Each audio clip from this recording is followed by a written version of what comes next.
Ask the Podcast Coach for November 26, 2022. Let's get ready to podcast.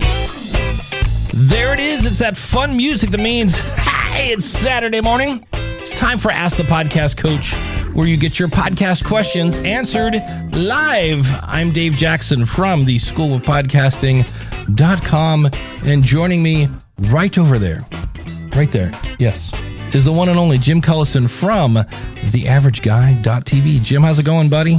Greetings, Dave. Happy Saturday morning to you. Happy post Black Friday apocalypse. We'll talk a little bit about it, but I made the mistake of going to our big box hardware store. I just needed an extension cord. I wasn't even Black Friday shopping.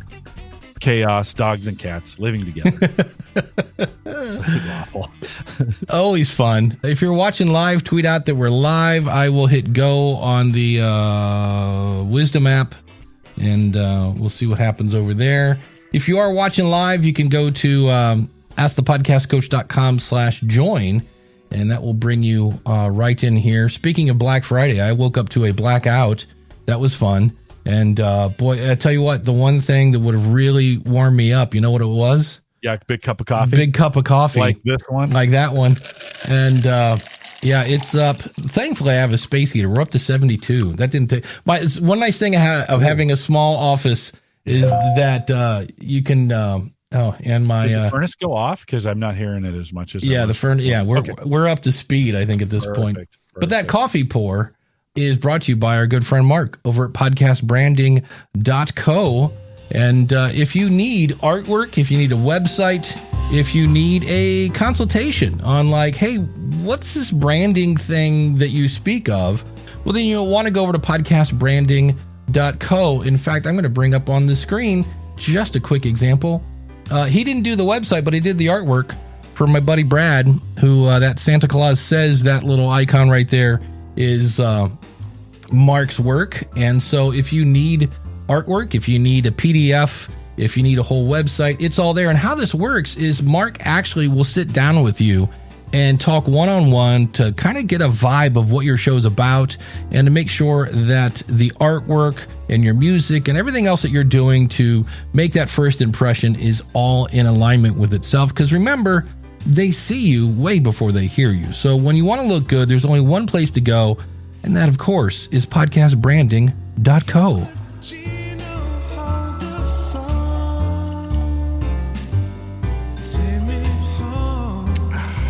Coffee especially good this morning. Maybe because it's post-Thanksgiving. Big thanks to Dan Lefebvre over there, based on a true story podcast, based on truestorypodcast.com.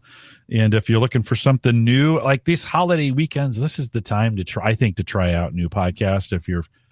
If you're looking for something new, Dan's got some interesting stuff. Was it based on a true story or how much of it was? Check it out, based on a truestorypodcast.com. Dan, thanks for your sponsorship. Absolutely. Yeah, so I woke up, it was 61 degrees, and here's the interesting thing, because they always say one of the key differences of podcasting and radio is that in the case of an emergency, I can't get that from a podcast. So I dug it out last night. I have an old AM/FM radio where you pull out the antenna kind of thing. I turn it on to WNIR, the Talk of Akron, and waiting for the news to come on because I'm like, my power is out. And they had this awesome discussion of what men do when they're angry. And if you guessed it right, you got a free prize.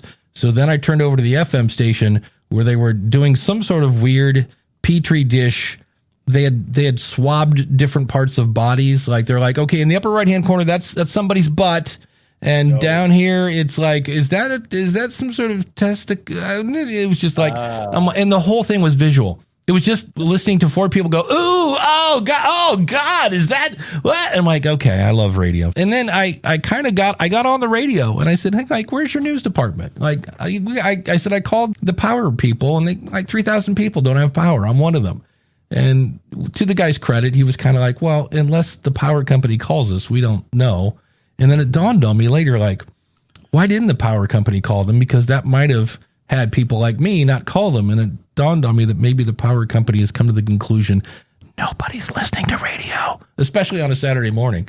So So that was a fun way to have apps for that kind of stuff, right? I mean, you can now when we have a power outage, I just go to my phone and I go, hey, has it been reported? If not, I report it. They'll send me a note back. I think, didn't you get eventually notified? Yeah, I got a robot call that said, we've made changes in your area. Your power may be beyond. I was like, all right. Because I went out and was like, all right, let's go get some breakfast and that whole 9 yards. So that was a fun way to start the day.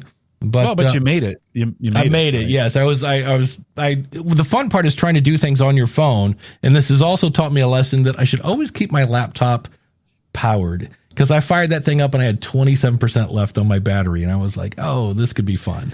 Well, when you pinged me on Slack, and and you were like, "Hey, power's out," and I was thinking, well, maybe I could get it started, and we could bring you in on your phone. You gave me the ability in StreamYard. We're a team now. Yeah. I feel important. we're a team in StreamYard, and that allows me. Then I think you've made me an admin, and that allows me to set up the instances of this. So that was going to be my fallback to you. I was just getting ready to do that, and then I pinged you and said, "Hey, what's your status?" And you were like, I think the power's coming back up. It did get me thinking about Russ's conversation from last week about him introducing the jackery. He was trying to use an underpowered area to run this podcast. It didn't work. He put the jackery, which is really just a solar generator, right, in between, and it worked out. And it got me thinking this morning. I was doing some work. Like when I heard your power was out, I was like, okay, what would it take? What would I have to buy to have the batteries to be able to do a whole podcast and just run on battery power? What would I need? I never did really get to the bottom of it. It's probably a couple $1,000s, just to be honest. You start thinking, is that worth it for a live show? A couple $1,000. That, by the way, as soon as I bought it, I bought a generator. Haven't used it yet. Yeah. I haven't lost power yet since I bought it 3 years ago. That's me. I remember I had 1 year where I just did nothing but shovel the driveway, and then I bought a snowblower, and it just absolutely quit snowing forever. Yeah, it was like, it's crazy. It's just crazy the way that works. But there are some good. I think this is the time of year. We're going to talk. We'll probably talk a little bit about Black Friday stuff. Oh yeah. This is the time of the year. Two things. One is make sure the batteries are in your UPS. That's your backup power right for your computers and stuff. If you don't have one of those, now's a good time to buy one. If you do have one, now's a good time to check the batteries. And then secondly, check your backups. Make sure your backups are, this is the time of year. It's all my subscriptions come due in December, because that's when I check everything. All my antivirus, all my backup subscriptions, all those stuff, they all come due in December, which makes an expensive month. But it's because I've always bought them Black Friday, or I've looked for the deals on those subscriptions, those kinds of things. It's also a good reminder to check your subscriptions, right? Oh. You might have some subscriptions that you're not using anymore. Do I have a story? And to their credit, they came through. Monster Insights is a plugin that ties into your Google Analytics, so you can look at your Google Analytics, easy for me to say, in WordPress. It's really cool plugin. And every year I bought it at Black Friday because it's 50% off. And I went in last week and canceled it. And I thought it was weird because I saw like 2 buttons to cancel. I'm like, why do I have? All right, well, whatever. So I cancel them both. Wake up on Black Friday. Because it's normally $199, so it renews. Like you buy it for $99 for the year, it renews at $199. I wake up, I've been charged $199, $199, and $199. Ooh. And I was like, hey guys, like I got Christmas shopping this weekend, and I emailed them and I said, so then I go in, I'm like, it was weird that I had 2 cancel buttons and now I have 3. And so I go in and I click on cancel and it goes like, hey, are you sure? Then I get that, right? You don't want people to accidentally click on something and they're gone forever. So I go, yeah, I'm sure. And they go, okay, we got a deal for you. Blah, blah, blah. And I'm like, nope, seriously want to cancel. So there's 3 clicks. And then on the 4th one, they give you a survey as to like, was it too expensive? Blah, blah, blah. And I'm like, no, whatever. And so finally it gets you to a screen, and all the other ones, the no, I want to cancel button, you don't have to scroll to see it. The last screen, it's so low because they're giving you yet another super deal. We will wash your car and massage your grandmother, whatever it is, to get you to stay. And you don't see it because you have to scroll down to see it. So I was like, all right, I guess I'm done. I don't see I want to cancel button. So for years now, I have canceled and not canceled. So it's kind of on me. I will accept that.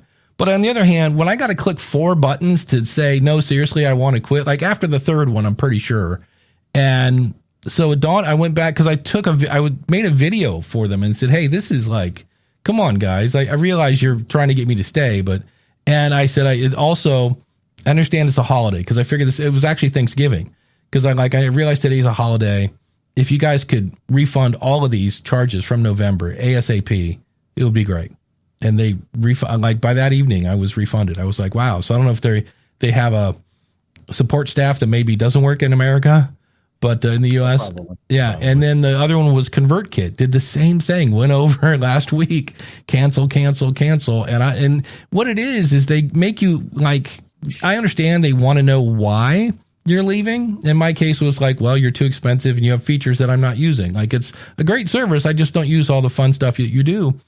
And same thing. By the end of the night, I was refunded. So I was like, all right, $650 back in my pocket. That was nice. So, Dave, let me ask you this question based on that. So, exit surveys. Yeah. If we could do exit surveys on our listeners, I was just thinking about that. They gave you an exit survey, a couple, you're like, okay, enough. I've had enough, right? But oftentimes we do these surveys, we don't know the answer. We don't know what we're going to do if we get that feedback.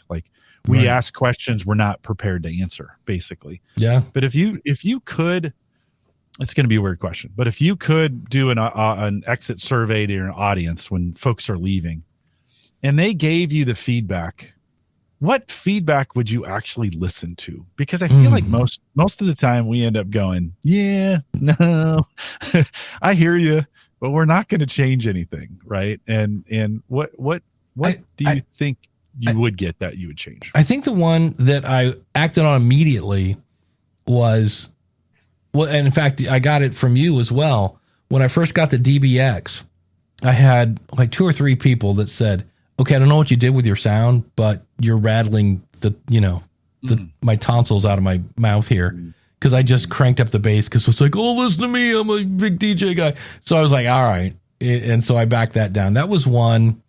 Going way back to when I first started, my show was 20 minutes and I met some people in person. They're like, that's too short. I was like, really? And they're like, yeah, my commute's 40 minutes. And I was like, all right, that's a lot of Dave, but, they can always listen to less. They can't ever make more. Yeah. Right? They can't make more for you. If they're caught up and some of those kinds of things. Yeah. I don't know. What about you? Anything you can think of that you've? Yeah. I have this preamble that I say at the beginning of the show. It's the intro. Here on the Average Guy.tv. Blah blah blah blah blah. And somebody sent me a note and said, I can't actually understand what you're saying because the music's too loud.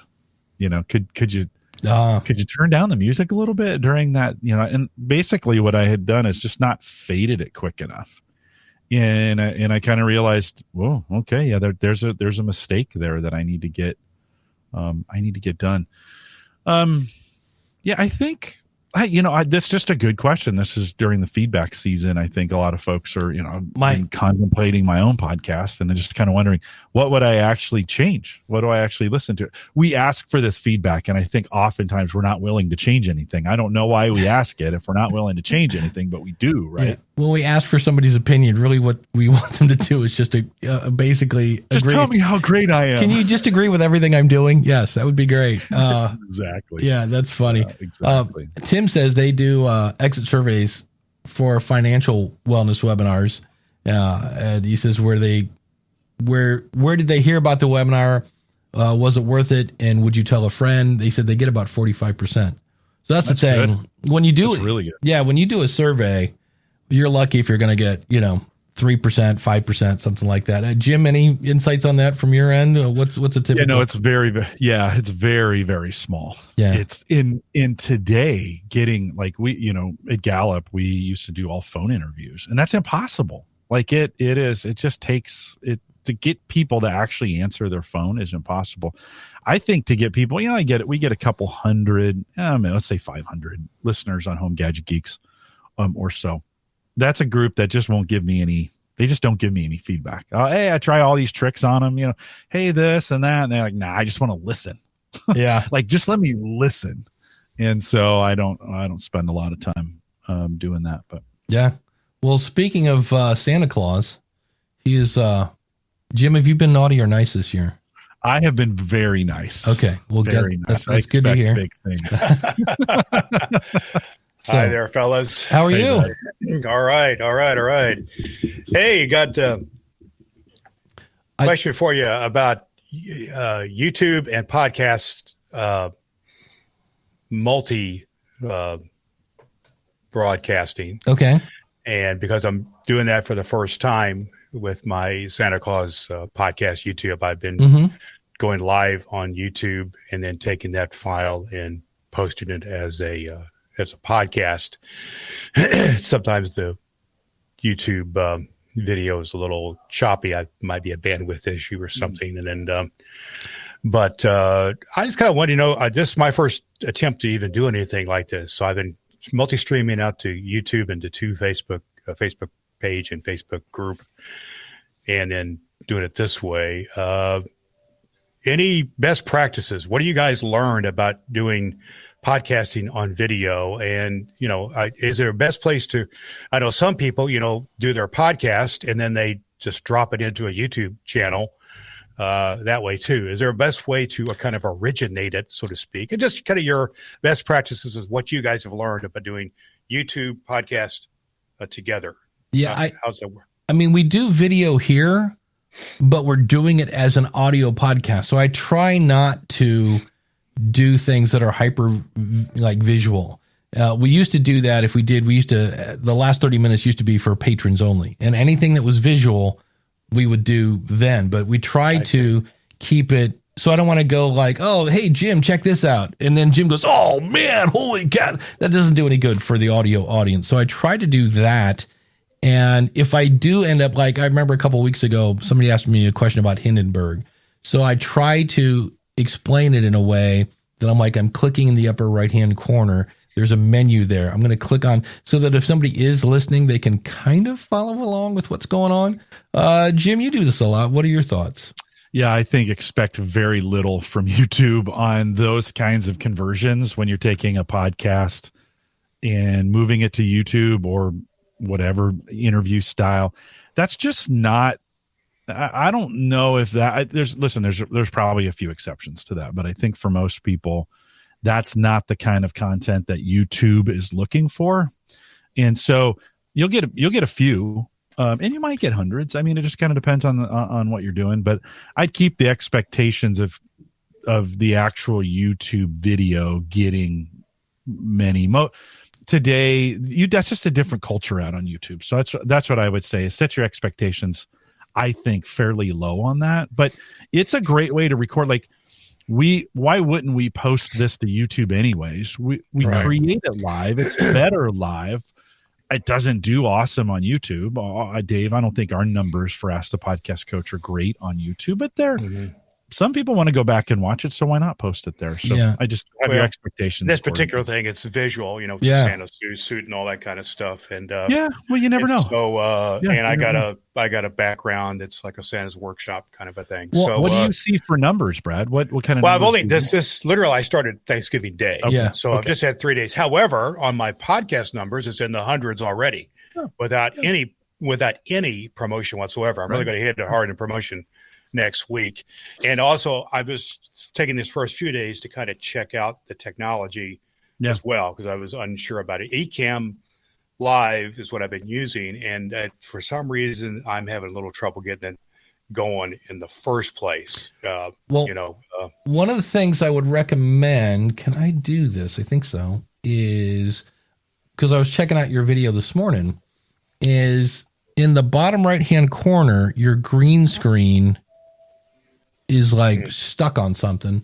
So you end up with that. And then I would just zoom in a bit, or if you can, this is what I have a problem with my green screen, because now you have over here, and it's not horrible. It's just distracting. You're like, wait, why? Right. So it's hard to do. I need to fix that.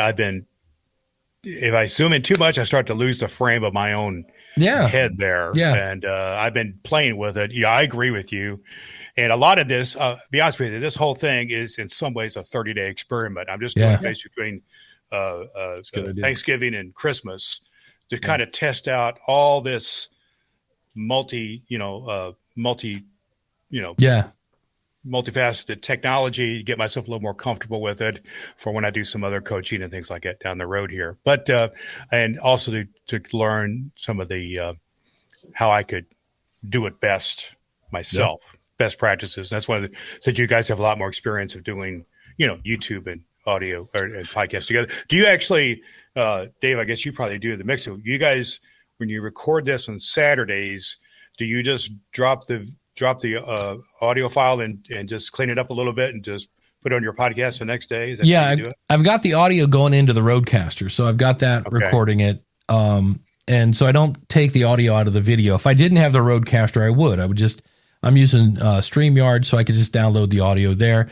But I basically bring it in and then do a little bit of editing. I used to do a lot more editing, and basically now, like we had sometimes, and I get this, we'll have somebody come on and they feel like they have to give us their entire backstory before they get to the question. And there are times when I disagree with that, and I will cut the backstory out and just get to the question. So there's a little bit of that. Or if we have just a tremendous train wreck with technology, which happens from time to time, I will cut that out. I used to go in and cut out all the ums and the knows, and I want to get a sound clip from Laverne and Shirley where it's like, Ask the Podcast Coach was recorded in front of a live chat room, and just leave it like that kind of thing. So, but that's usually it. And then the only thing I look at is volume levels, which I kind of do a little test when we first start off here, and then I pay attention to that. But between Auphonic, I have a plugin that is a limiter compressor that does stuff like that. So usually I'm only worried about the audio level, and then just any blatant like edit point. So I just been taking the file out of Ecamm. They give you a file, and I've been taking that and just drop it in my Hindenburg and clean it up there. For whatever reason, on the Ecamm Live, I've had a big gap between the opening video I show and the mics going live and that kind of stuff. I think that might be a bandwidth issue on my end, I believe. Yeah. But anyhow, so I've had that gap. I've had to cut that out and things like that on the audio. I think it's One Shot Video. There is a free video editor. It's kind of like the Audacity I'll have to find it. OpenShot.org is a free video editor. So when you have things like that where you're like, hey, I want to fade out here so they don't have a video of you going and trying to find the button or whatever like that. But it works on it's not Camtasia by any means, but doing things like this where like, hey, I don't want to have the 3 seconds of me where I hit the button and 4 seconds later it'll fade in and out, and it works on a Mac or a PC. So I downloaded one. Go ahead. Yeah, I have ScreenFlow, and I use that. Oh yeah, ScreenFlow is great for my editing. But also, once it goes out on live, I've debated. I haven't done it yet. But, when you do it on live, it's on YouTube and Facebook right then. Yeah. So I haven't fixed them yet. Do you think I should go back and fix them? They got or somehow or another redrop those in, because once they're out there, right? I would. Because the reason I don't fix Ask the Podcast Coach is because we've got, almost 30 people watching this now. So my view count is already up. Where if it was just something that I recorded and uploaded, I would fix it. Well, I guess Ecamm is pushing it to there. So unless somebody was watching you live, I would go back and fix it. Jim? Yeah, because I just now started, so I don't think I have hardly any, actual live. Yeah, then I would go back and fix it. Jim, what do you think? Yeah, if you feel like you need to. That's one of those kinds of things what helps you sleep at night. If you can leave it out there unedited, it's fine. If it bothers you, go fix it. Like spend the time to fix it. Yeah, like I said, I'm approaching a lot of this as a learning experience for myself. Yeah, it's a great idea. If I'm going to do, lives and multi-streaming type of things. I can get the courses and all that stuff and read and all that stuff, but for me, I just got to get in there and just start doing it. And just do it. Brad, two technical things to keep in mind, right? One, you mentioned it earlier, your bandwidth's important. So if you're streaming to two places, of course, that's depending on how the technology works on the streaming. If you have a service doing it, you may be sending one stream to them and they're restreaming. I don't know how that works, but just remember your up bandwidth is important. So however you're doing that, check your speeds, make sure that's good, right? They have a speed indicator on Ecamm. It indicates it's okay, but still something's not quite right. So yeah, and it may be worth, if you're doing more of this and you're having some skipping issues or the resolution's not great, it may be worth a little bit of work with your internet service provider to make sure you're getting the best possible. It's not download speed that matters. It's upload that matters for you. Right. And oftentimes ISPs cheap out on the upload. They give you a million down, and at some point that doesn't matter anymore. But they're like, you get 5 up. Well, that's not really enough for video streaming, right? So check with your ISP. That's one. 2, you can't cheap out on the equipment. So make sure your PC or Mac or whatever you're using to record it, because you're using a green screen, it requires a lot more processing power. I didn't know that. I did not know that. Okay. Yeah, it does for sure. So you'll watch if you use a PC or Mac. I'm on a Mac, and I got just a 2-year-old Mac with the M1. M1 should have plenty then at that point to be able to do it. But you could watch your resource monitor on there to see what's going on when you're turning the green screen, because it's got to work. The video's got to work a little bit. The chat room mentioned this, and Gary mentioned this. Make sure with green screen, it's all about lighting, and it is. You want that backdrop to be as flat as possible and lit as best as possible. Yeah, I think I need some lighting. I got decent lighting from above. But I don't have anything underneath, and that gap you see there, I think might be lighting from below. Yeah, you're getting a gradient, right? It's really light green on the top, and it gets darker. We wouldn't look at that to notice, but it is, if you look at it now, you can see I've seen exactly what you guys are talking about, and I'm just saying, all right, this is not.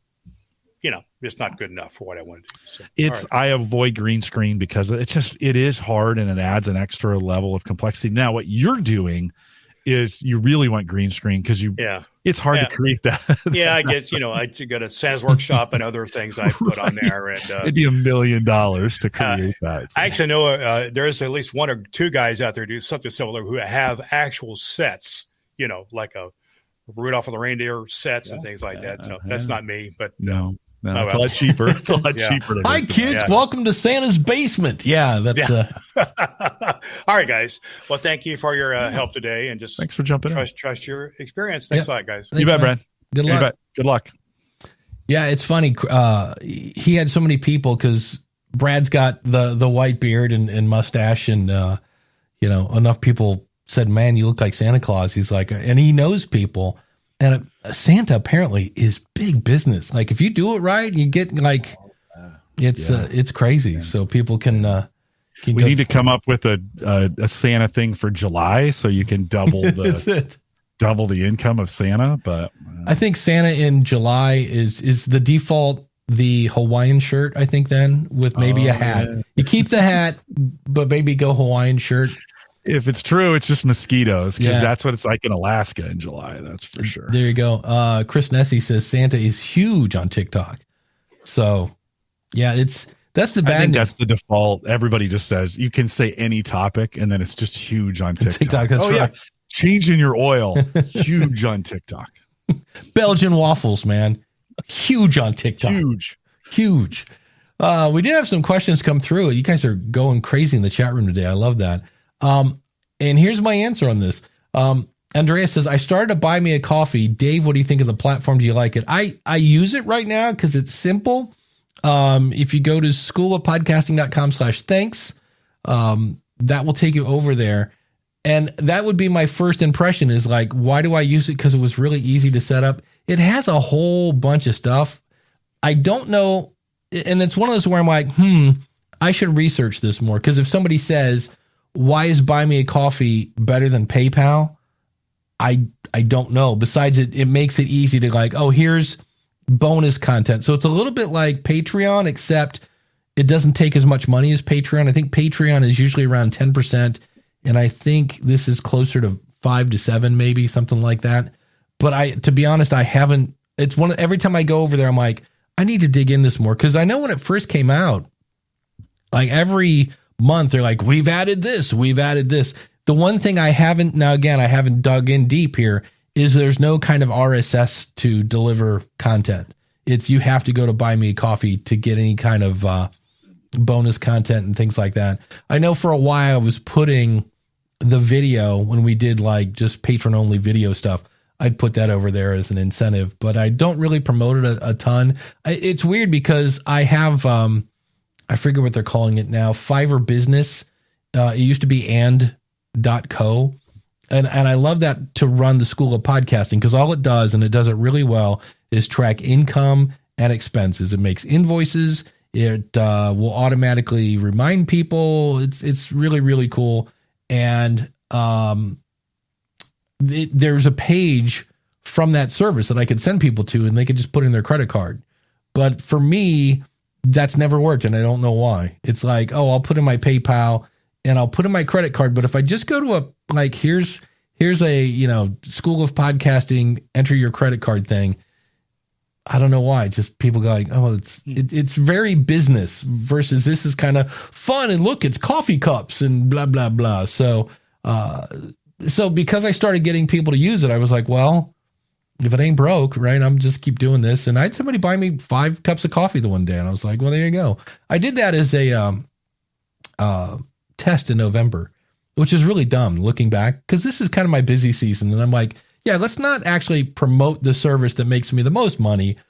Let's just ask people to go to schoolofpodcasting.com/thing. So that's actually one of the things I'm doing tomorrow. And it was something, Neil Headley, he sat in Jim's chair one week. He's a copywriting guy. He's been writing copy since he was a teenager. And he said, podcasting has forgot that ads are content. We just kind of picture them as something, it's a necessary evil before we get to the next topic. And he went back, and if you think about all the plop, plop, fizz, fizz, and where's the beef, and all the other entertaining commercials that we're still talking about, now to me, the Super Bowl's boring because we're afraid to make something that's funny, because if something's funny, that means somebody or something was the punchline probably. And well, that's not fair anymore. So unless you're Kanye West, apparently we're all allowed to pick on Kanye West, but let's not go there. So I'm going to try to make a more better. Yes, that's good grammar right there. Yeah. I'm going to make me a gooder ad for the School of Podcasting. Do you use any kind of PayPal or, I know you've used Patreon. Have you played with anything else? Patreon, mostly Patreon. I've looked at Buy Me a Coffee, but I just haven't pulled the trigger on it. There was another one too. Yeah, Hirschberger. Oh, well, there we go. There we go. That's connected. And by the way, I'm hearing that. So, with that, yeah, no worries. So, there was another one, another service like that I had a listener give me some feedback on, said, hey, if you would do this, I'd support you over there. And so I set up an account. We tried it, and eventually it didn't work like I thought it did. And we ended up moving away. I forget what it was called though. There's another one. It's like Patreon competitor, but now Patreon works just fine. I mean, I just have a handful of Patreon supporters, and it's $150 a month or whatever. And it works. It's perfect. It works out does exactly what I needed to do. There's folks who want to give value back, according to Mark. They want to give me value. So, we give them the opportunity to do that, and it works okay. And yeah, it's expensive, like at 10% or 11. Yeah, maybe, I think. Yeah, you lose. It's a little painful when you see what came in and what you get. If you want to see painful, I remember when somebody did the whatever it's called on YouTube, because I know that's available now, the Super Cash or something, where people can donate on YouTube Live. It's in there somewhere. And YouTube takes a very large chunk of that. And I was like, okay. So that was eye-opening. Google or Apple takes 30%. Now, I did hear Apple on their membership site thing. It's not even membership, just a subscription.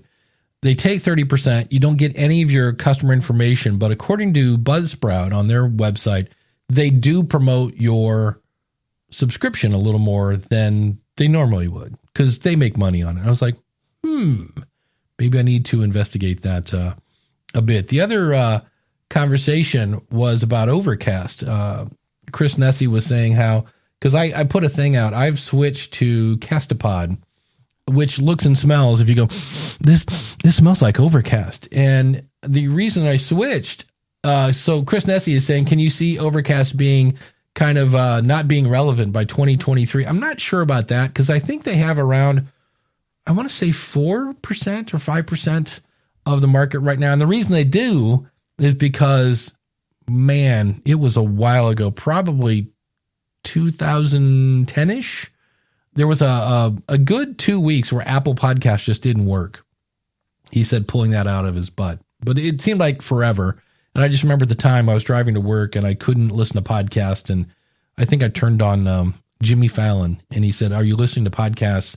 I'm using this thing called Overcast. And I've never gone back until I heard one that Marco, who I admire a lot. And it's really odd. I don't get this. Marco will give $500 a month to the Podcasting 2.0 project, but has openly said, I'm never adding streaming to my app. And that's when I was like, And then he just announced that I love Overcast because I can upload things on their website and it'll download in the Overcast app. And he said, yeah, I'm getting rid of that in 2023. And I was like, well, that's the two reasons I use it besides the smart speed and all this other stuff. And Castapod actually does have the ability. You use iCloud. You can upload things to iCloud and it will come down in the app. And I'm like, all right, check. And Castapod also does the streaming Bitcoin thing. Check. And it does smart playlist checks. And it does, I can set speeds for each thing and say at the end, there was one show, it's interesting. They're testing like a 4-minute post roll where they just do this giant ad. And I just went in and said, okay, when we get 4 minutes to the end, tap out. So, what app do you use, Jim, when you're listening to podcasts? Overcast. Do you? Yeah. So yeah. And I've gone, I've tried all the other ones and I just like Overcast. And I'm not finding yet to find the value in the new value for value stuff. I don't know. I still think we're early. I did have a thing with Castapod where I stopped it and then went to another show and hit start and it wouldn't start. It would say like, it looked like it was playing, but there wasn't. So it was weird. I stopped, went to another podcast, hit play, and then went back to the original one and hit play and it worked fine. So there's this weird little glitchy thing that it did. Daniel J. Lewis from the Audacity to Podcast said, I still love Overcast and I see the Podcasting 2.0 apps have quite the catching up on refinements. Yeah. But when they do catch up and they have an Apple Watch app, which Overcast does, that is nice. I don't think on my Apple Watch, I have some sort of generic player that whatever app I'm listening to, whether it's Audible or whatever, it just shows up on my Apple Watch. Go. You can go into the settings on your phone and change them. So I've been doing that. It's convenient on your watch. Overcast is nice. Simple. Start, stop, forward, 30 seconds, I think is on there. I don't use it a ton, but when I do want to use it, it's handy. If I don't want to pull my phone out of my pocket, I mean, that first world problems. Yeah, it was really handy when I'm riding my bike and, something goes and I don't want to like, hold on, go to the next track or whatever. That was always kind of handy. But so I think we have a ways to go on some of these, this 2.0 stuff. I think it's got some adoption woes and it'll just be interesting. Eventually I think we'll get there with it. I think we have to in some form or fashion. Yeah. It has to grow, but it's struggling to catch on. It feels like to me we're in the same spot we were with the idea of podcasting about 10 years ago, where people are like, they have their apps, they have their rhythm, they have what they want to do. They're going to do it. That change is hard for the public. Well, the thing you have to be careful of, especially if you have any kind of Patreon or crowdfunding or whatever, everybody's kind of jumping on this Boostagram corner thing that Adam Curry kind of jokingly called. And people like, hey, so-and-so gave me, 2112. It's a rush boost. Okay, that's great. And it's feedback. And it is that, people are kind of like, I sent James Cridland 6666 and to complain. I go, is there because like 7777 is the striper, 2112 is the, and I said, James, there was something like new auction or something, some new website, and they didn't spell it, and they it's not in the show notes, and I'm like, boo, where's the link? And so he read it, and he said, I love it when people pay me to complain.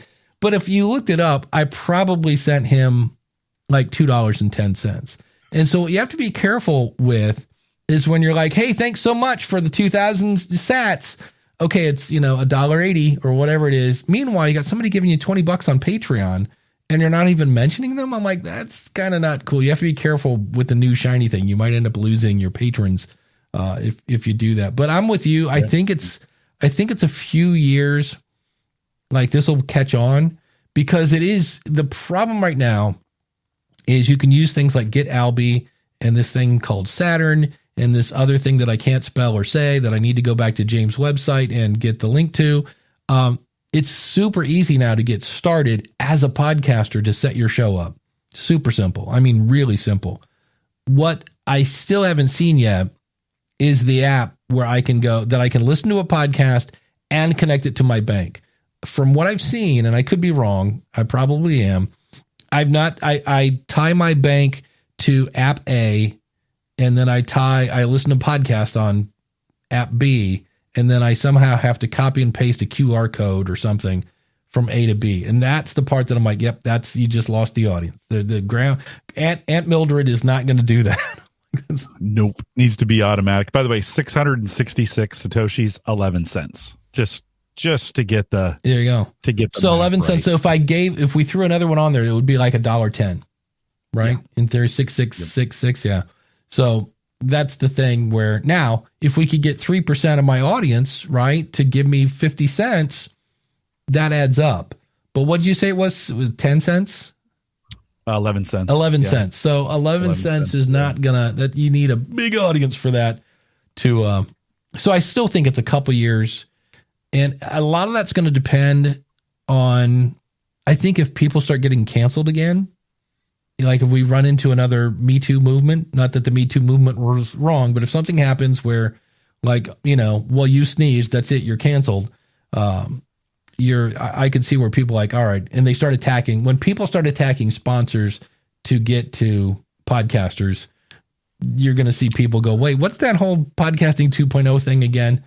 I think that's when that's going to come in more at this point. But I love the idea. I love the fact that you could just go, somebody's like, that's it, man, I'm calling your sponsors. And you go, guess what? I don't have any. Feel free to not pay me anymore or whatever. So that could be fun. So, but I tell you what, it's a good 11:15. First of all, if you are listening to us on Wisdom, if you click the little plus sign underneath my flashing head, you can come on up and ask a question. But right now we're going to say thank you to our awesome supporters.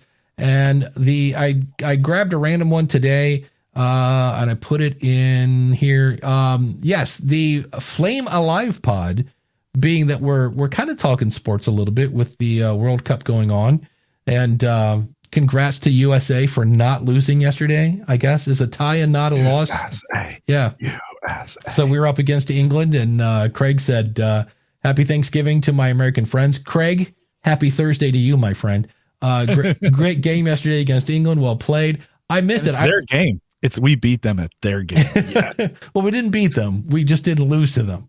Oh, okay. There you go. And I get I don't cover any of that. I heard it this morning. I was like, hey, we didn't lose. All right. That's, I guess. Listen, a tie is just as good as a win. Yeah. In my book. Because it's not a loss. Yeah. So Ask the Podcast Coach runs on Podpage. If you'd like to try Podpage, go over to, you guessed it, trypodpage.com. It's and I can tell you this morning, man, is that thing mobile friendly? Because I was like, oh, I gotta get a link to update the links to /live and whatever. And I was like, oh, I'm gonna be so trying to do that on my phone with no power. But it was really beautiful on my phone. So. And speaking of beautiful, if you can't get enough Jim Cullison, thank you. Go over to theaverageguy.tv and check out Home Gadget Geeks. And when you think podcasting, think School of Podcasting, because also keep in mind, I don't know it off the top of my head, but Apple has a holiday schedule. I know I mentioned it in an episode a couple weeks ago on the School of Podcasting. So don't fret if you're trying to start a podcast and you're like, hey, Apple's on vacation. We've waited 18 years for your podcast. We can wait a few more days. So, but now's a good time to get going on that. And if you'd like to buy my book or buy me a coffee or any of that fun-filled stuff, check it out at askthepodcastcoach.com/support. And thanks to all of our awesome supporters for supporting the show. And Jim, we've been hinting at it all show. Did you pick up anything yet on Black Friday? Yeah, so I'm building out a Windows computer to replace my 10-year-old one that I have. It still works okay, but I know it's going to be a little 10 years old, though. That's got to be. But isn't that crazy? It might be 9. But the fact that you can, when I bought that 8, 9, 10 years ago, I bought the best I could get at the time. Yeah. Right? Spent a few extra dollars to get the best, and it's lasted this long. It won't run. There's some things that won't run anymore, and I don't want to put more equipment to it or add to it. So we're building a new one. So I had purchased a motherboard and CPU and hard drive a little bit earlier. I kind of wish I'd waited on the hard drive because those are cheap right now. So if you need hard drive space, if you run out of space, if you need something for a backup, I think like Western Digital was running 50% off during these Black Friday things. They're fairly inexpensive on Amazon. Now is the time to upgrade that kind of hardware, but ordered memory and a case. So I think I have everything I need to start getting that pulled together. Not huge Black Friday deals on those, Dave. I think what I saw the most on, certainly Daniel had posted some emails about some podcasting gear, but subscriptions, any subscription you ever wanted was offered at a discount, it seemed like, during Black Friday. So that seems like the winner was subscriptions. So if you need a subscription, need to update a subscription of some kind, check this weekend to see if it's available on a Black Friday and add to it. Yeah, I think the one that really caught my eye, and Daniel, correct me if I'm wrong, I think his website is podcastingdeals.com, because I saw a bunch come through. I know the Heil PR40 is on sale, but the Rodecaster 1 was like $400, or it was, because that thing used to be, it's normally $5. It was down, it was like $350. I just remember it was a lot. They're like, so there's like a warehouse somewhere with Rodecaster 1s. And keep in mind, because the Rodecaster 2 came out, it's not like the Rodecaster 1 turned into a piece of crap like overnight. So the thing I did, and I'm really like, because I'm working on basically marketing the School of Podcasting. That's one of the things we talked about it a couple weeks ago about do you focus on your weakness or whatever. And I ended up with this thing called Wiser Notification. So if you go to supportthisShow.com/wiser notify, and in fact, if you go to askthepodcastcoach.com, you'll see at the top or bottom, I think it's the top, there's a 25% discount on the School of Podcasting, and it runs till the end of next week. And I have all sorts of fun-filled stats on how many people have clicked on it and how many times it's shown up. And what I like about it is you basically copy a little bit of code to, in my case, Podpage, and I have the same code. And so if I later go back and change one thing on that little pop-up gizmo, it updates on all my sites. So it's pretty slick. And I was using the free version. I was trying something else before called Prove Source, and it was like $30 a month. And this, I want to say, there was a Black Friday deal, bought a year, and it was $112 for the whole year. So it's like $13 or something like that a month. And that was the big thing I got. Here is if you go to, you're just going to have to go to the show notes. It's focusrite.com/en/Hindenburg. They are giving away one of the Focusrite. I forget what is the name of that unit? The Vocaster. There we go. They're giving that away. There's a chance to win that. It's there we go. So courtesy from your friends at Focusrite in Hindenburg. So you can go over and put in your name and which one would you like to win? Yes, all of the above. There's no all of the above, but They're giving away a Vocaster 1, Vocaster 1 Studio, or Vocaster 2, or Vocaster 2 Studio. I think the Studio comes with headphones and such, and maybe a microphone. So, you know, I'm going. And I think if I wasn't using a Rodecaster or a Zoom PodTrack P4, this would be, because the Vocaster is just so easy. It really is. You plug in your mic, you hit a button, it auto sets the level, and so I saw that come through, and I was like, all right. Not a lot of space, too. I mean, small, pretty compact. It has the whole thing where you can plug your phone into it, so that's kind of handy without using Bluetooth.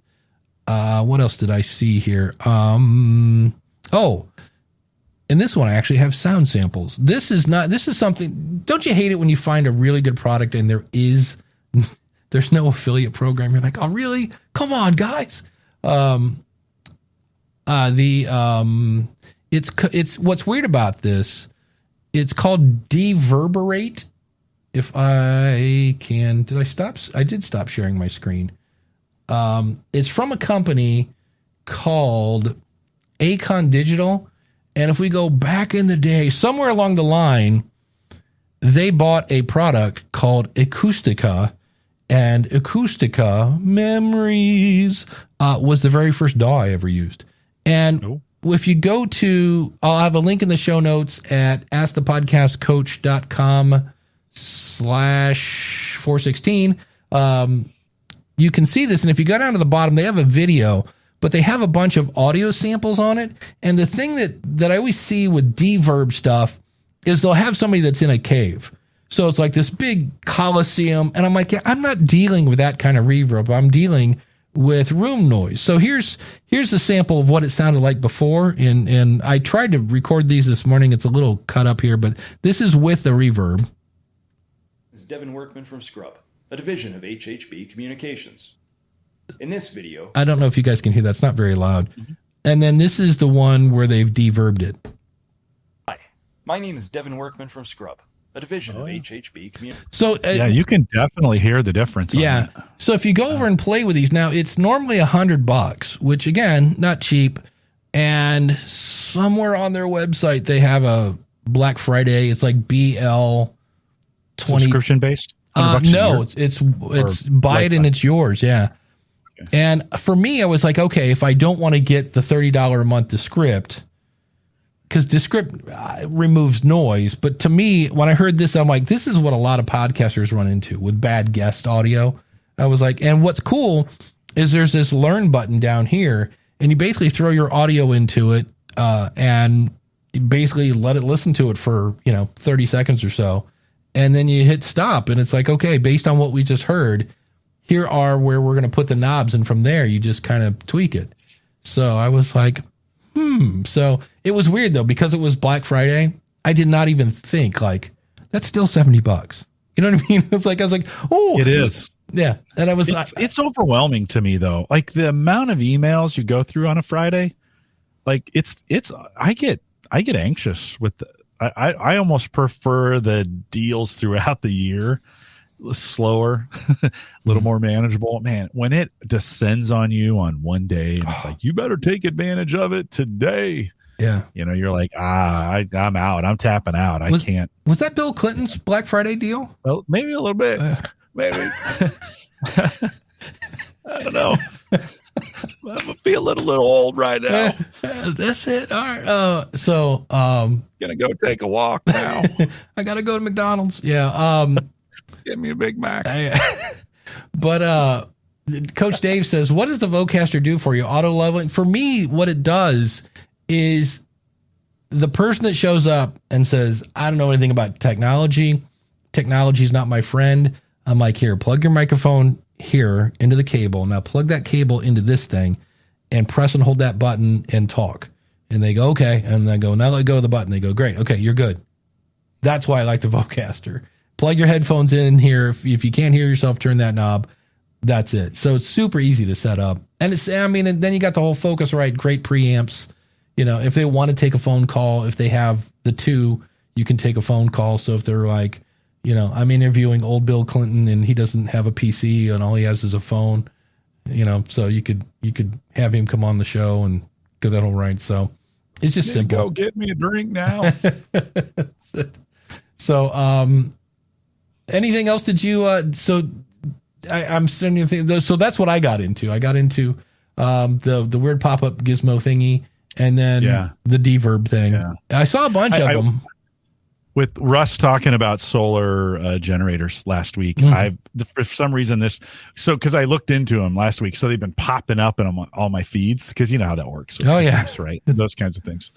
So I've been looking, even just this morning, I was looking at could I replace my UPS, my battery backups for my computers. Could I replace those with capable solar generators that I could also get solar power off of? That's a little more complicated and quite a bit more expensive. But so I was looking at those, and then there was one other thing what was it? It'll come to me here. I wrote some notes down. The other thing, I mentioned this earlier, but if you, I had been looking for hard drive enclosures because I have a whole bunch of hard drive space that's sitting in a PC. I want to decommission that PC, move those hard drives into something else.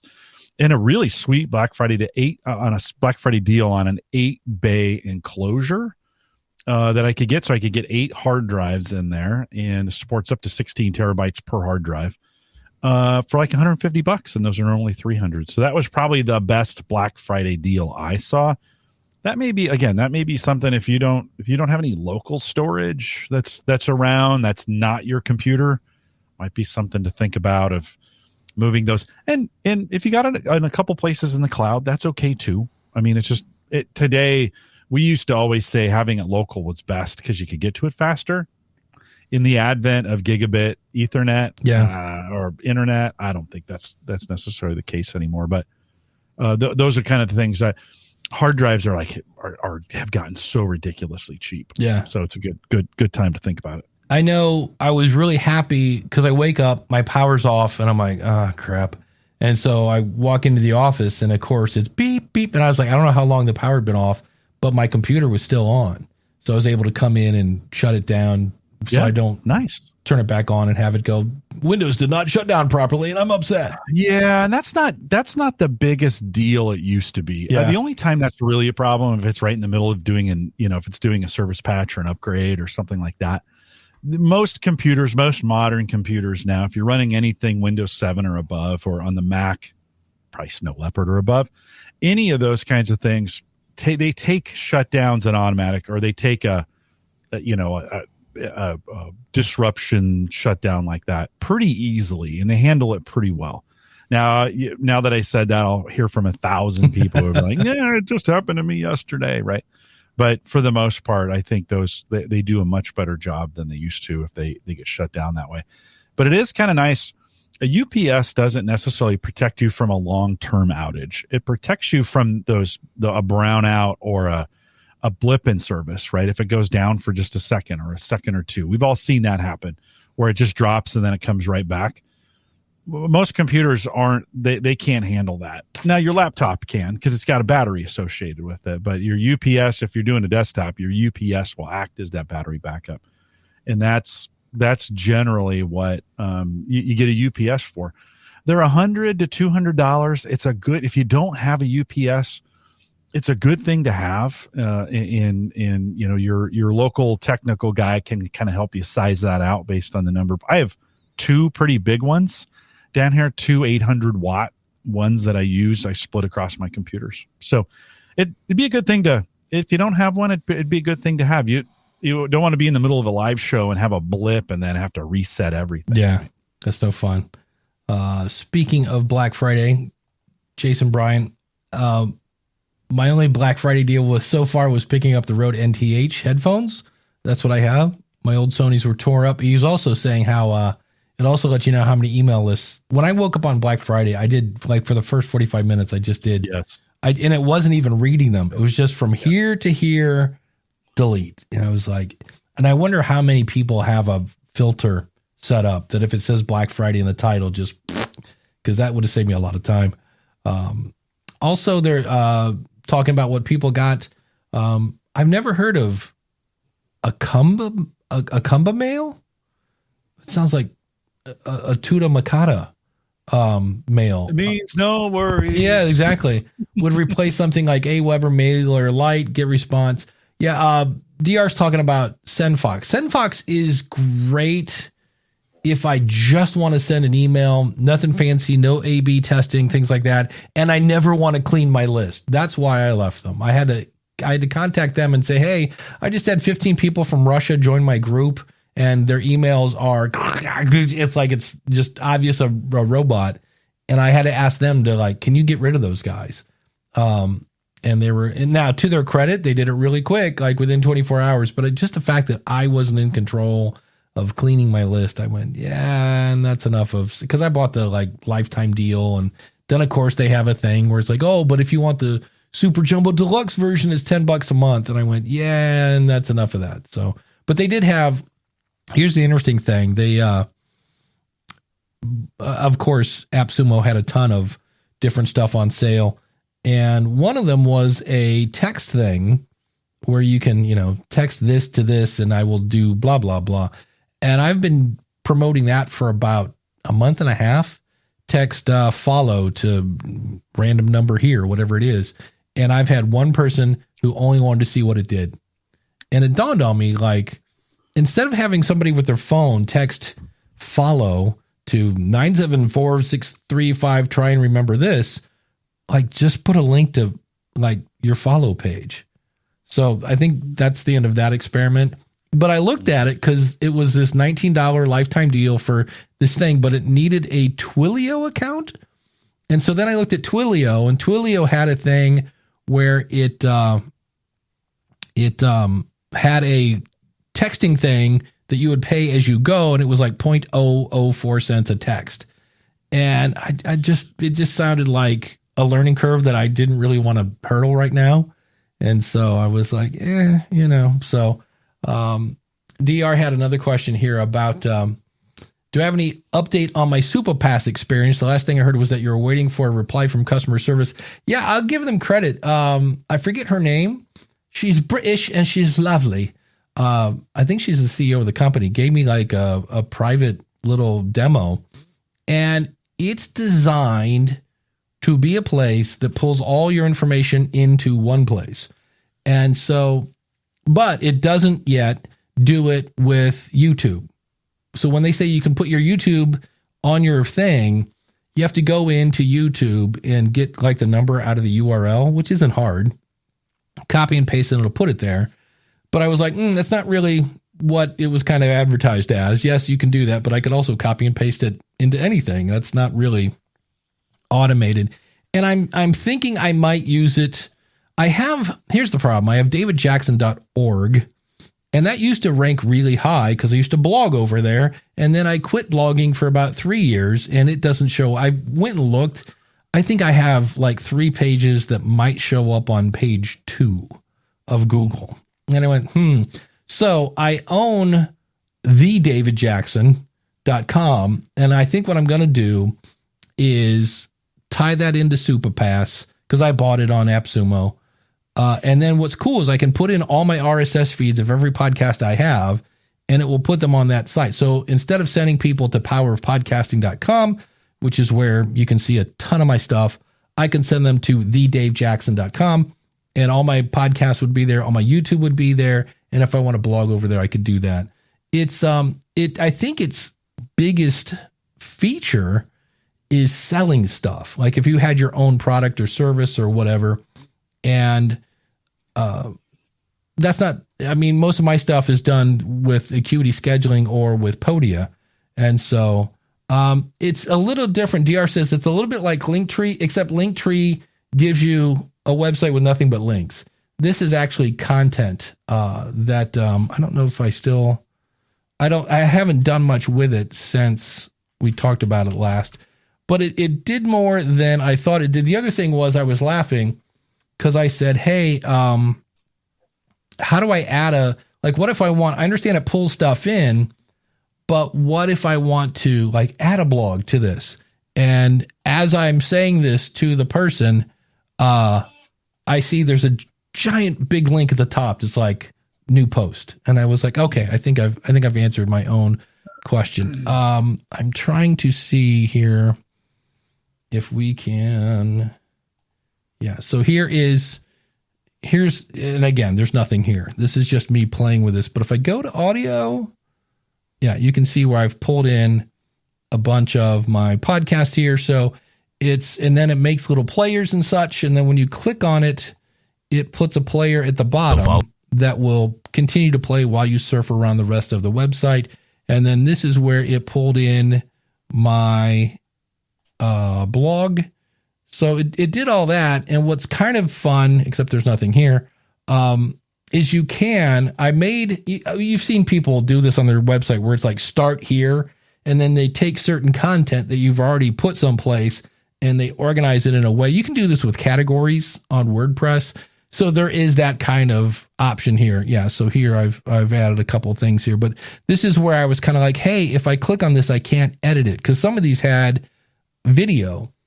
And that's when I realized I was like, so if I had a video on their website, I would have to go over and copy and paste it. And I was just like, okay. So it's not as, again, it's a different kind of beast. Like I said, I'll probably use it to organize all my stuff, but everything that does, the biggest thing it does is you can easily pull in multiple podcasts into one website. You could do that with Podpage, but you'd have to have a network version of Podpage.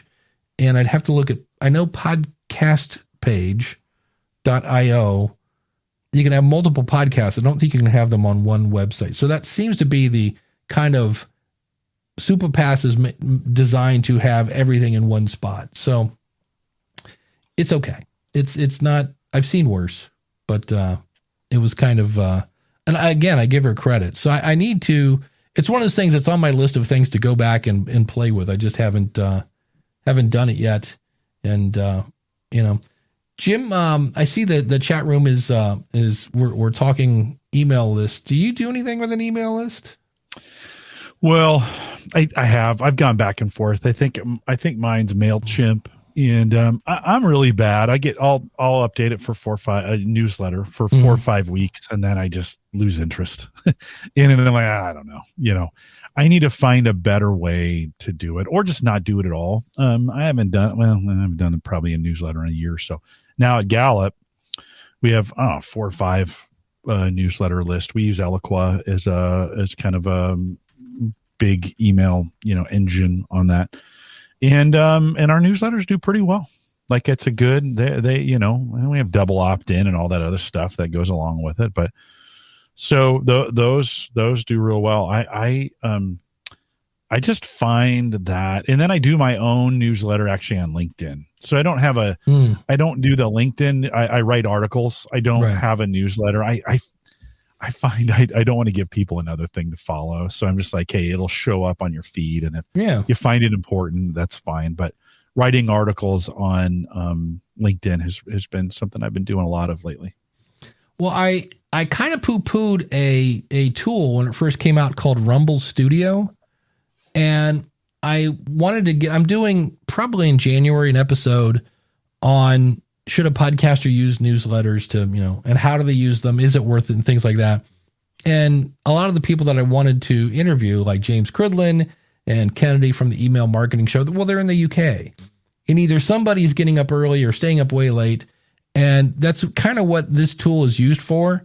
And I thought I would hate it because it's asynchronous interviews. So it's me saying, what do you use your newsletter for? Is it automated, or is it from scratch or whatever?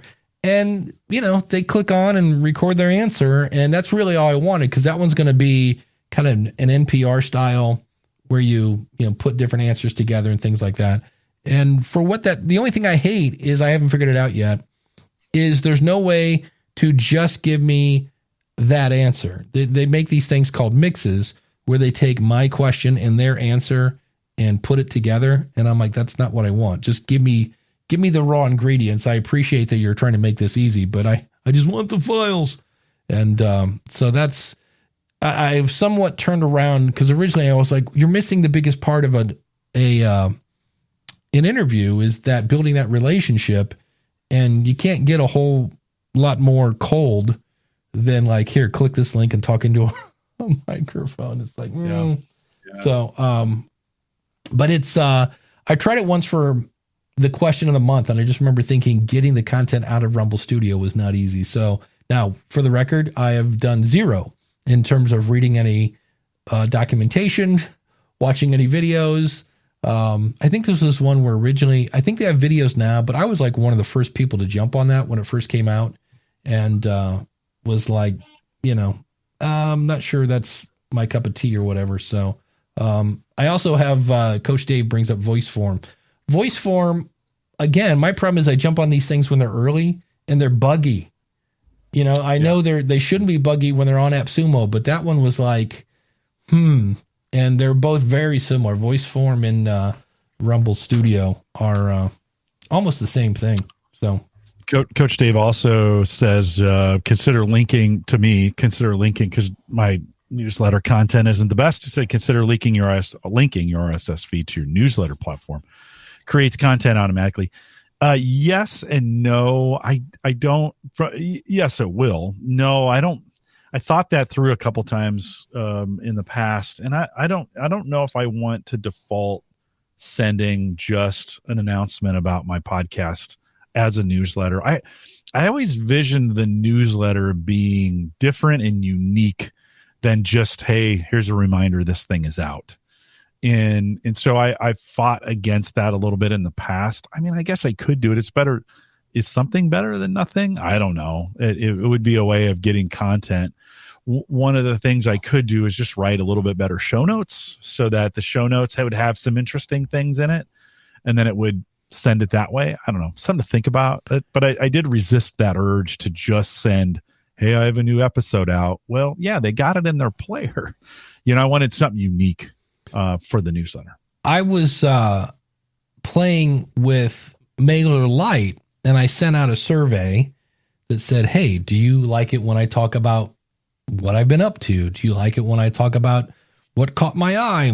And you could either thumbs up or thumbs down, and then I could go in and flag my content if somebody gave me a thumbs up on this, show this to them. And then it dawned on me that also includes the headings. So like every time I add anything, if I'm going to use this, I have to go in and say the heading that says, here's what I was up to this week, show them. And I was like, oh, this makes this kind of a pain in the butt. And then I'm looking into seeing if I can set that and save it as a template. Then it won't be so bad. But if not, I was like, wow, this really overcomplicates. Like, yes, you can tag people and send them blah, blah, blah. I'm like, yeah, but you've now made, this customized email where it only shows you what you want, like a hassle to write. Like that was kind of takes the whole point of it away. I do like the fact that I have, I've saved all my RSS feeds with whatever coding they needed to give me just one episode. And I throw that into an RSS thing, and it takes the excerpt and just pops it into the newsletter. But I was kind of like, oh, and because I did because it was the first one, I'm like, send me a test email. And I saw that none of the headings came through. And I was like, oh, yeah, okay. Didn't realize that. So, we need to make sure, because I know, Jim, it's going on. Like, we only have 15 minutes left. We need to double check. Craig is worried. Do you need more coffee? I do. All right. Yeah. How about? Here we go. Oh, good. So good. This is actually, can I give you an inside scoop? This is actually yesterday's coffee. So I brewed a bunch yesterday, and I just didn't get to it. I went out and did some work out in the yard and just never got to it.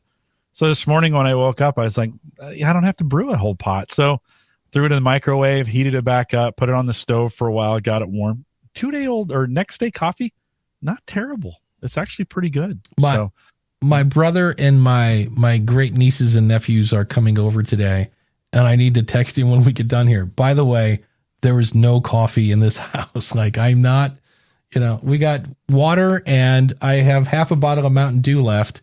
I told him, I said, I'll pick up some Coke or something before they get over here, but Coach Dave. Oh, go. Sorry. No, I've just never graduated to the coffee generation. So yeah, don't worry about it. It's a good thing maybe not to start, although it maybe is a little bit better than Coke, just to be honest. Yes. From a health perspective. Coach Dave said, we were talking about, listen, my problem, like if I wanted to write a bunch of content, I could do it. My problem isn't coming up with things. He says, bring in some of your backstory items, invite listeners to pen articles, right? Syndicate content with Pocket, etc. Hire. That's all work. Like I get it, Coach Dave, but that's all work. Like it would be easier for me just to write it, from that standpoint. He says your Otter transcripts. Yeah. Okay. Can easily be converted into it. I am using the Otter notes in there to give some timestamps inside all that takes time. Listen, I do appreciate your suggestions. If I wanted to, all those things are available to me. I just don't want to. It comes down to like, do I want to sit there and is that what they want? Like, is that what my audience wants from a newsletter standpoint? No, I think I originally sold that thing as original content from me on what's going on in my world. That's what I sold the newsletter on. It would be like I could get a Jasper subscription and just say, Jasper, write me a thing about this and that and drop. But that's not really what they want. So again, it's one of those kinds of things I'm on again, off again. I'm not necessarily sure creating a newsletter just to create a newsletter is valuable to the world. Just kind of, I could do all those things. Is it interesting? That's the question. Well, am I interesting? Is that the question? You are interesting. I don't know. But speaking of that, I started playing with Neuron Writer, and over here on the right, I gave it a couple websites to look at that are in theory my competition. And the article is supposed to be, does my podcast need a website? The answer is yes. Yes, it does. And so I kind of explained why here, and then I explained some of the tools that you can use to do that. And I originally wrote it for people, and then I looked over here and was like, oh, you should add these headings, and it's kind of giving me all these hints. And the more I did this, and I'm only up to a 42%, and I need I think 50 to do any kind of ranking. And it just started reeking of, Jim Cullison, when people are talking to you, Jim Cullison, and they keep using your name, Jim Cullison, and Jim Cullison, and all of a sudden you're like, wait, is he trying to use my name to get me Jim Cullison to do something? Because it's weird that Jim Cullison. So it's one of those things where every time I say podcast, I say website. I feel like I'm in a rap song. I say podcast, you say website, podcast, website. It's like, I was just like, I'm not writing for people anymore. I'm writing for a algorithm or whatever. A bot. Yeah. I just went, so I didn't publish it. I went, I'm going to go back and I'm going to write this as a person. I will throw it in here, see what the score I get is, maybe add a thing or two. But it was really I was just like, oh, wait, I need to add here, Google Podcast. I'm like, but I'm not talking about Google Podcasts. I was like, well, your competition did. And I was like, yeah, okay. So I get worried about that. So it's again, this is another tool, much like Buy Me a Coffee, that I and here's the fun part of some of this. Some of the, we have somebody waiting on, and now it's time. Wow, don't drop your phone on the button. This is another one, Neuron Writer, that I haven't quite delved deep into it. And the fun part is, in some cases, you are buying software from people where English is not their first language. Now, they do a great job of speaking English, but I actually went to YouTube and found somebody where English was their native language so I could understand how to use the software. But coming to the stage, we have Jillian coming up here. Let me unmute here in 3, 2, 1. It's giving me a countdown. So, Jillian, thanks for coming on the show. What can we help you with? Hey. Oh, well, this is interesting. I was thinking about getting into podcasting for about a year now. I'm a Marine, and my idea for the podcast is I want to hear other Marines or veterans or any service members' stories, funny stories, sad stories. And because the biggest thing when a lot of people get out is they don't have the sense of community, right? They have all these stories and they have nowhere to send them, right? And I just want to have this community of a podcast. Yeah. And so I thought you said, I read your bio. You've been doing this since 2005. I'm like, a subject matter expert. Let me ask them how do you start? One of the girls is saying Anchor is good, but I want to how would someone get into podcasting? Don't use Anchor. Okay. Don't use Anchor. For the love of God and all that is good in mankind, do not use Anchor. Now, Dave. Now, if you have that bad. Yeah, if you have to go free, Red Circle, but do not use Anchor.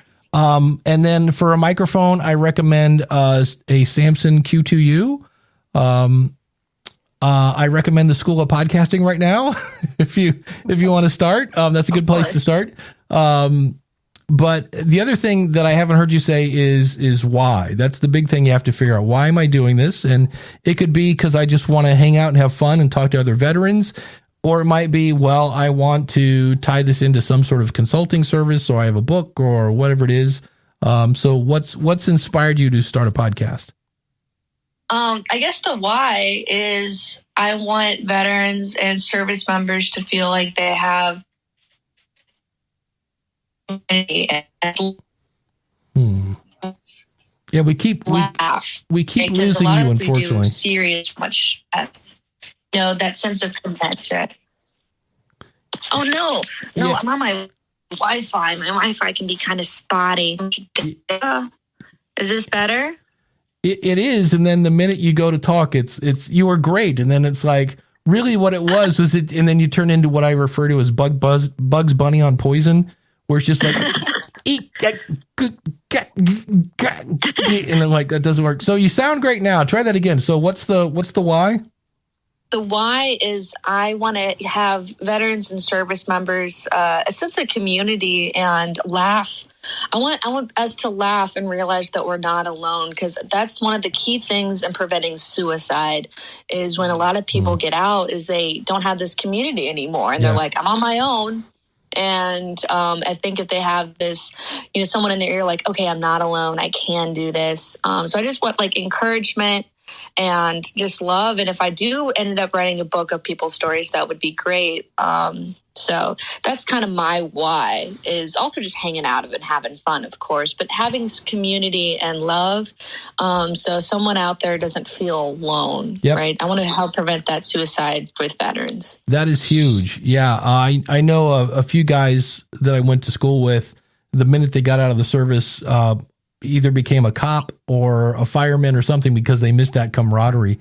So yeah, I would start, if you want to do interviews, you could have a Samson Q2U. You could use something like Squadcast. If you're looking for free, you could use Clean Feed or Zencaster, and you'd be good to go. I mean, I would try to come up with a name and make sure the website's available. Jim, am I missing anything else? And I'm not sure. Can you hear Jim? Can you hear me on the other side? No, you're not blinking. I don't know how. Somehow we lost the Bluetooth connection to my phone, because normally you would hear me and Jim, and I checked. I am connected to Bluetooth, but I'm not sure. I'm holding you up to my microphone so we can hear you on the stream. But I mean, that would be, I would just come up with a name, check for the domain name, and then when you do before you do your first interview, interview your mom or dad or cousin or uncle or cat or somebody, because your first interview, when you do it, you'll realize there's a lot going on in your head, because you're listening at the same time you're trying to think up what's the next thing I'm going to ask this person. And so you just don't want to have that experience be on an actual real interview. Yes. I was thinking of, because one of my buddies, he has a wonderful voice.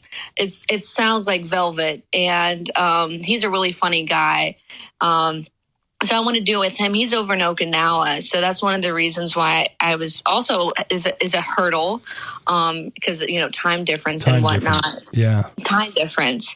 I was thinking of a name called Matt Black Mafia, and I've looked it up, and it's not a thing. It's not a thing. So or maybe changing it a little bit. Matt Black Mafia? Mm-hmm. Because when I hear that, I think it's about mob movies, or anytime I hear the word mafia, that's my test. Run up to people and go, hey, I'm doing a podcast called Matt Black Mafia. What do you think it's about? And if they don't say veterans trying to come back into civilization because they feel alone, then I would come up with a different name. That might be a little too cute. Like if I called this podcast Bandwidth and Coffee, people might not know that it's about podcasting.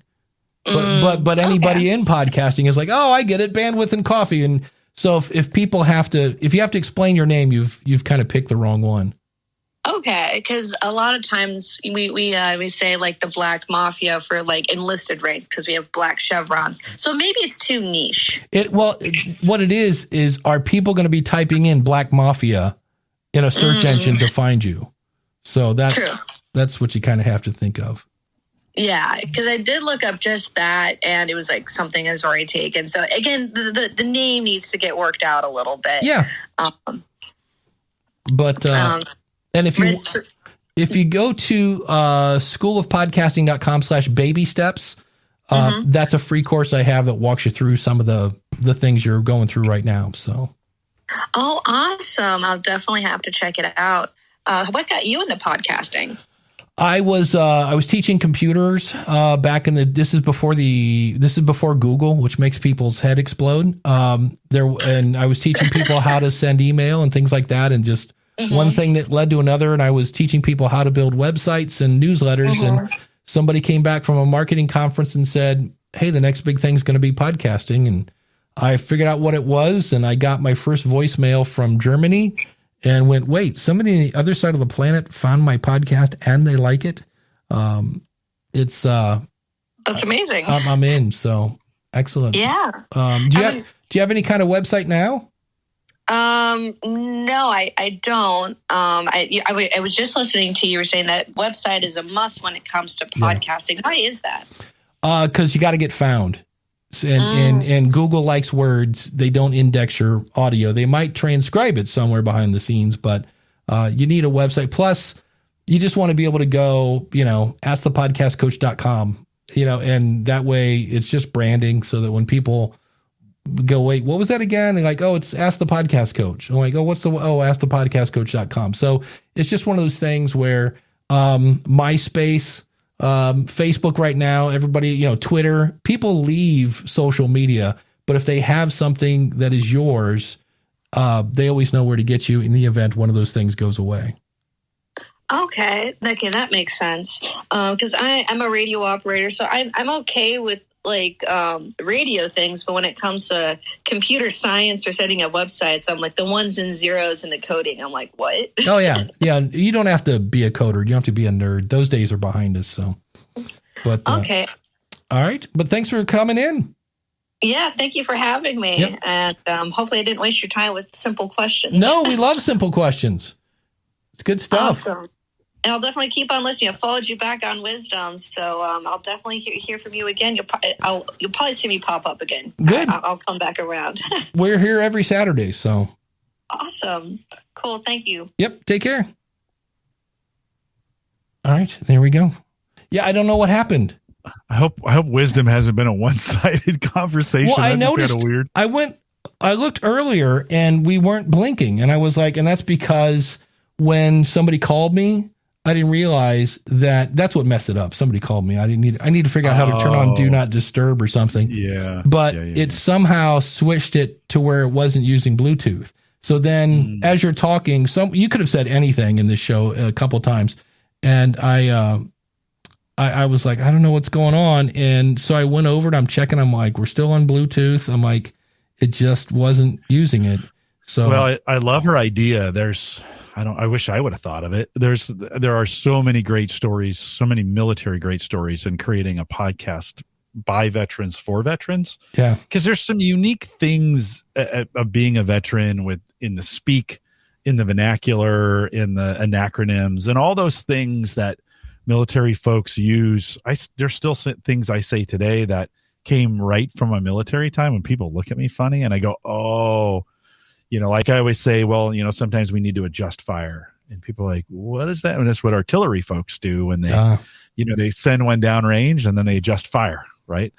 So, that's a great idea. That's like, I'd love that. Those are great interviews, and just being able to get veterans to have them tell their story, interesting stories. It's a great idea. There was a guy I met. I hope she does it. Yeah, there was a guy, and for everyone on Wisdom, I disconnected the Bluetooth from the Rodecaster and reconnected. So am I back? Yeah, so you're back. Okay, so it's working. My All right. apologies for everyone that's been sitting here going. Not that anybody needs to hear anything. We have 43. We have 43 people listening right now, which is a bummer because we're going to wrap it up. We've been here since 10:30. So, but we're here every Saturday, 10:30 to noon. Ask the Podcast Coach. If you want to find Eastern, yes. And thank you very much for that, by the way. If you just discovered us on Wisdom, we've got a whole back catalog. If you go to askthepodcastcoach.com/follow, we're in Apple, Google, Spotify, all that stuff. But our main website is askthepodcastcoach.com. And speaking of wrapping things up, Jim, what's coming up on theaverageguy.tv? So my oldest son, Phil, joined me. It was supposed to be my daughter. We have this tradition after Thanksgiving. We do it on Friday. Sammy joins me. She's got really sick and so was not able to join. So Phil jumped in. We talked about making some cherry whiskey, which is delightful. Things you do around, it's pretty tasty. Things you do around Thanksgiving, fires and splitting wood and some of those. And then the thermometers that I used for the turkeys, all that home gadget tech stuff. Super fun. It's posted right now, homegadgetgeeks.com. Nice. On the School of Podcasting, it's funny that we hinted on this. I've talked about this in the past, but I'm bringing it back, and that is tips on making a survey for your audience to figure out, hey, it's 2023. I'm either starting a podcast or I've had a podcast and I want to make sure I'm on the right track. And so I'm taking, because the guy Edison Research, Tom Webster, put out some questions a while back. So I've got that. I found another thing as well as questions from Glenn the Geek and Jack from the Dark Knight Diaries, Jack Reicher. So just kind of revisiting that, very selfishly, by the way, because I'm working on one. So I was like, hey, you know what? This would be a good topic for the show. So I will be talking about surveys, and then and we'll have the question of the month. If you haven't answered the question of the month, go right now, schoolofpodcasting.com/question. The question this month comes from Matt Rafferty of The Author Inside You, which is, what's your next podcast going to be? He's assuming you're going to start a second one. And so you can answer that at schoolofpodcasting.com/question. But we'll be back next Saturday with another episode of Ask the Podcast Coach.